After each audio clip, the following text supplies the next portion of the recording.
ہم جنس پرستی کے عذاب میں مبتلا ہو گئے، پھر اس کے بعد اس گناہ میں توبہ نہیں کرتے۔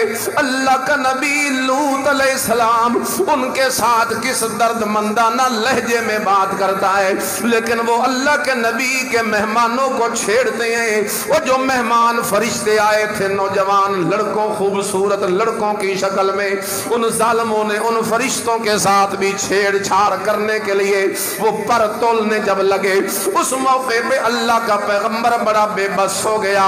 ہائے کاش آج میرا کوئی جتھا ہوتا یا جماعت ہوتی، میں اتنا بے کس یا بے بس نہ ہوتا کہ آج مہمانوں کے سامنے میری بے عزتی ہونے لگی ہے۔ پھر اس موقع پہ اللہ کا قرآن کہتا ہے، اس موقع پہ لوط پیغمبر کہنے لگے، لو ان لی قوتاً او آوی الى رکن شدید۔ ہائے کاش آج میرا کوئی جتھا جماعت ہوتی، میں مل کے اپنے جتھے کے ساتھ ان ظالموں کا مقابلہ کرتا، لیکن قوم نے جس وقت نہ مانا، قوم اڑی رہی ضد پر، اس موقع پہ فرشتے کہنے لگے، آپ پریشان نہ ہوئیے، ہم ان کی جڑ کاٹ کے رکھ دیں گے، آپ نکل جائیے اس بستی سے۔ پیچھے سے جبرائیل نے اس بستی کو اپنے پر کی نوک کے اوپر اٹھایا، آسمان کے قریب لے گیا، وہاں سے پلٹ دیا، بستی کو الٹا کے نیچے پھینک دیا، چورا چورا کر دیا، اوپر سے پتھروں کی بارش کر دی، اور وہ پتھر بھی ایسے تھے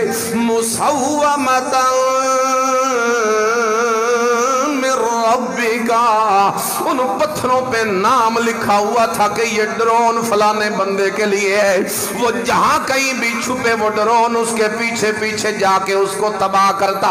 چورا چورا ہو گئے، اللہ تعالیٰ کی نکیر کا شکار ہو گئے، اور جس طرح قوم لوط تباہی کے گھاٹ اتری، اسی طرح ایک قوم دنیا کے اندر آئی، قوم موسیٰ، اللہ نے انہیں تباہ و برباد کر دیا، فرعون کو جو ہے سمندر میں غرق کر دیا۔ اسی طریقے سے قوم عاد کو ایک تیز طوفان کی نکیر میں مبتلا کر کے یوں اٹھا اٹھا کے بڑے بڑے قد والے بندوں کو پتھروں اور پہاڑوں کے اوپر مار مار کے چورا چورا کر دیا اور اپنا وعدہ پورا کر دیا۔ اس لیے آج ہمیں بھی ڈرنا چاہیے، ہمارے اندر قوم لوط والی بیماری بھی ہے، قوم نوح والی بیماری بھی ہے، ہمارے اندر ہر قوم کی بیماری آ گئی ہے، وہ ساری برائیاں ہمارے اندر جمع ہو گئی ہیں، لیکن ہم اللہ کی نکیر سے نہیں ڈرتے۔ لیکن میرے بھائیوں، یہ جو نکیر نہیں آ رہی اور وقفہ مل رہا ہے، مہلت مل رہی ہے، یہ دوسری عذاب کی شکل ہے۔ ایک تو ہے کہ فوری پکڑ لے، اسے نکیر کہتے ہیں، اور دوسرا یہ ہے کہ پکڑے نہیں، مہلت دے دے، اسے تاخیر کہتے ہیں۔ مہلت دے دے، اسے کیا کہتے ہیں؟ تین لفظ میں نے صرف آپ کو سمجھانے ہیں، بتوجہ کرو، 5-10 منٹ ہے۔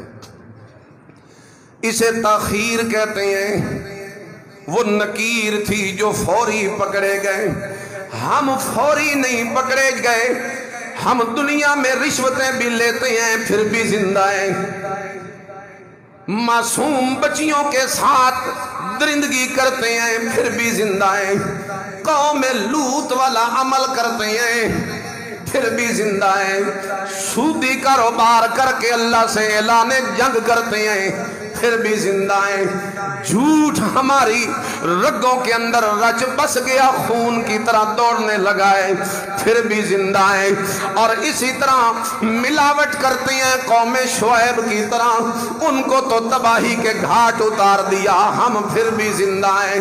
ہم ہر برائی کرتے ہیں، زنا بھی یہاں موجود ہے، لواطت بھی موجود ہے، اغلام بازی بھی موجود ہے، رشوت بھی موجود ہے، اور درندگی بھی موجود ہے اور اسی طرح سود بھی موجود ہے، ہر ظلم اور بے انصافی اور نا انصافی ہمارے اندر موجود ہے، لیکن اللہ ہمیں برداشت کر کے بیٹھا ہے۔ یہ کیا ہے؟ مت سمجھنا کہ اللہ ہم سے راضی ہے، یہ رضا کی علامت نہیں، یہ اللہ کی سزا کی دوسری صورت ہے۔ اللہ کی سزا کی دوسری صورت یہ ہے کہ وہ مہلت دے دیتا ہے۔ کبھی اس کا اپنا اللہ تعالیٰ کا فیصلہ ہے، کبھی یہ مہلت سال کے لیے ہوتی ہے، کبھی 10 سال کے لیے، کبھی 20 سال کے لیے، کبھی موت تک، جہاں کہیں بھی پکڑنا چاہے۔ بعض اوقات ساری زندگی مہلت میں گزار دیتا ہے، دنیا میں نہیں پکڑتا اور جا کے آخرت کے بعد پکڑتا ہے۔ بہرحال یہ تو اس کا اپنا فیصلہ ہے، کب پکڑے۔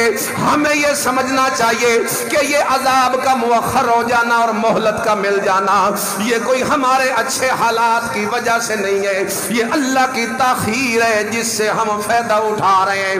اور ایک اور بات آپ کو بتاؤں، یہ جو تاخیر والی صورت ہے یہ سب سے زیادہ خطرناک صورت ہے اللہ کے عذاب کی، کیونکہ اس کی وجہ یہ ہے، اللہ فرماتے ہیں سَنَسْتَدْرِجُهُمْ مِنْ حَيْثُ لَا يَعْلَمُونَ۔